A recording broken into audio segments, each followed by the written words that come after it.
Ako vytvoriť v Inkscape srdiečko? Ukážeme si dva spôsoby. Prvý spôsob je pomocou štvorca a polkruhov. Takže dáme si štvorec, nech má rozmer 25x25. Vyrobíme si polkruh, takže dáme od 0 po 180 a dáme mu veľkosť 25/2 a 25/2.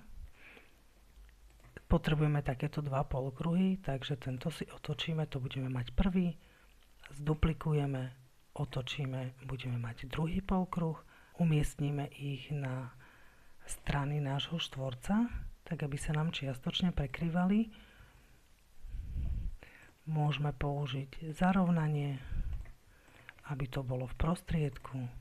Ak máme takto urobené, tak označíme si všetky tri objekty, pôjdeme cesta a zjednotenie.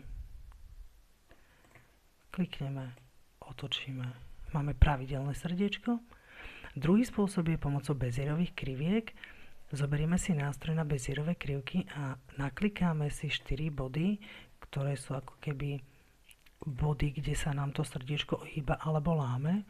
Zoberieme úpravu bodov a klikneme na tento bod, dáme ho zaobliť, na tento bod dáme ho zaobliť a už len upravíme jednotlivé úsečky, ako sa má správať krivka okolo tých oblých bodov a máme druhé srdiečko.